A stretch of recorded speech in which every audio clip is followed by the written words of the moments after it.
परमात्मा आत्मा का जो मैंने बोला कि भाई मैं क्यों आया हूँ, कौन हूँ, ये तो है वादे भी। और ज़्यादातर दुनिया का चिंतन ये कौन था, कहाँ से आया, कहाँ गया, अरे वो अभी तक नहीं आया। ये सब डर की बात है। आदमी शंकाओं में पड़े रहते हैं और कुछ होना नहीं है, अपना ही बिगाड़ेंगे। जो होना है निश्चित, इसलिए शंका करनी तो इतनी करनी कि मैं कौन हूँ और क्यों आया हूँ, किस लिए आया हूँ। समझिए, इंसान के पास भगवान ने एक विशेष समझ दी है, ये अपना हित अहित पहचान सकता है। बाकी खाना पीना जीना तो पशु पक्षी भी थोड़ा हित भी समझ, ज़्यादा नहीं, लेकिन इसको विशेष है तो ये आगे की सोच समझ सकता है। उनकी जीवन इतना ही है, अब उनको ज़्यादा नहीं भोगना है, जैसा अच्छा बुरा है भोग के आगे बढ़ना है।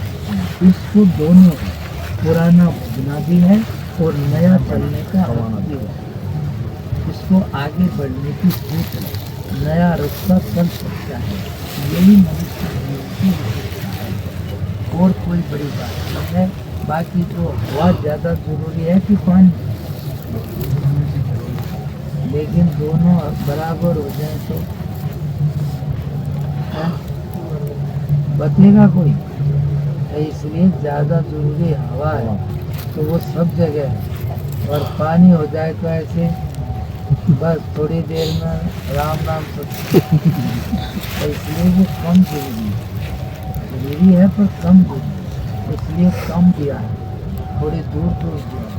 रोटी उससे भी कम जरूरी है, उसका सामान दिया है कि थोड़ा मेहनत कर ले, और जो जितना ज़्यादा जरूरी है उतना ज़्यादा दिया। लेकिन आदमी परेशान है तो इच्छा जिसके बिना जीवन रुक जाए वो इच्छा, और जिसके बिना नहीं रुके वो जरूरी। जिसके बिना जीवन रुक जाए वो जरूरी है, और जिसके बिना नहीं रुके वो इच्छा है। समझ में आया? इसलिए आदमी परेशान है तो सोच है, सोच है दिखावे से, बाहर की चीज़ों से। बाकी हवा पानी रोटी सब कुछ देखो ना, ये कितने ऐसे भी रह रहे हैं, मैं भी देखता हूँ। ये तो इन्होंने भक्तों ने ये कर लिया, मैं ऐसे ही रात में कोई खाली सी जगह देख के घुसता हूँ, दाँत काटता हूँ, चल दिन में कहीं मांग खा लेता हूँ। ये तो अब की बार ये सब पहली बार में आया हूँ, नहीं तो इसलिए जरूरत का तो सबको मिलता है, और इच्छा तो सारी किसी की पूरी ना हुई ना हो। समझ में आया कि नहीं? तो आदमी को कैसे जीना चाहिए कि भाई किस लिए आया हूँ, ये जानना चाहिए, मैं कौन हूँ, मेरा क्या कर्तव्य है। बस इतना सा जान के फिर जिए तो जितना जरूरी है, वो जिसका जैसा पुण्य कर्म है वैसा मिल रहा है पहले से। तुम सोचोगे अपने ढंग से। एक आदमी मेरे से बोला, मैं राजस्थान में था, महाराज मेरे यहाँ पानी होना चाहिए, तो मेरे हाथ में तो है नहीं। तो मैं मन में सोच रहा हूँ, अब तेरे भाग में पानी होता तो गंगा किनारे पैदा होता।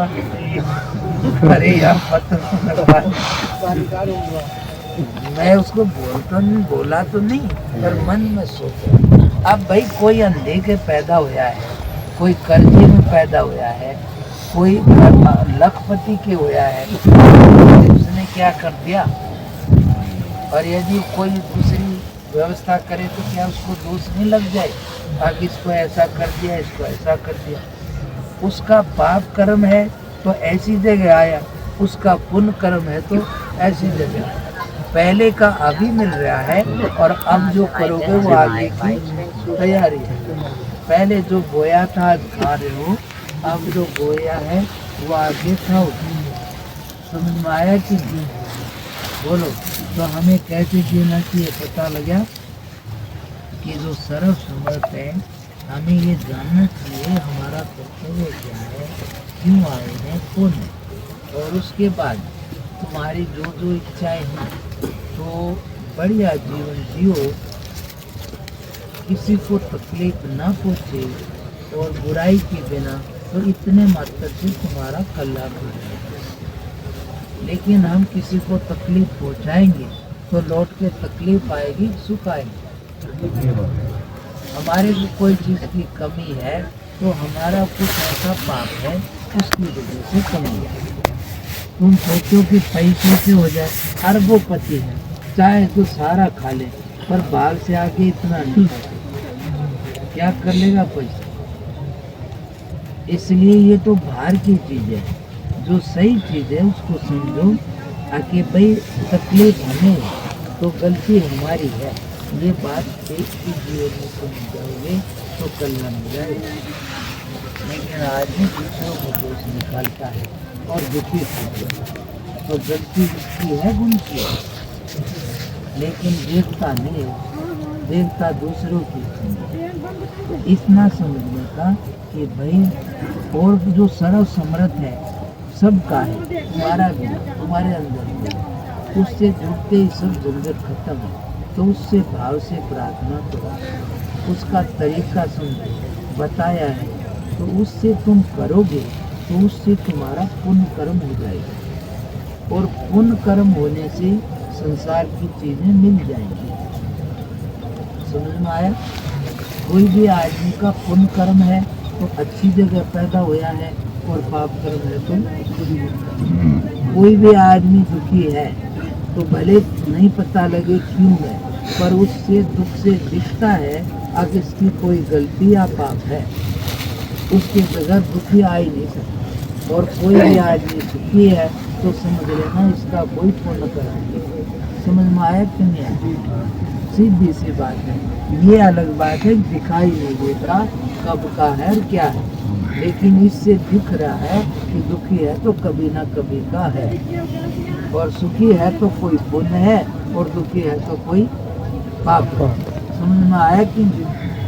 तो इसलिए जो सहज बात है वो अंदर से गवाई जाती है, संतुष्टि होती है।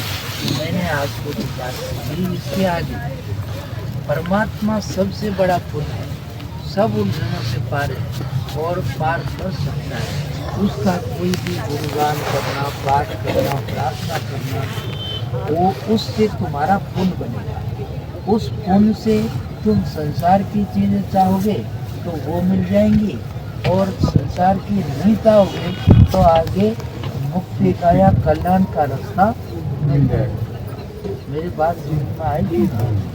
और कोई बात हो तो तुम्हारी बोलो, मैंने अपनी तरफ से सब बता दिया। नहीं समझ में आई कि आई? तो इसलिए कोई भी बच्चे हैं, इंसान है, पढ़े लिखे हैं, सब जानते हैं कि ये गलत है, फिर भी क्यों करते हैं? लोभ लालच का धक्का है, इसलिए आदमी करता है। और भजन की क्यों जरूरत है?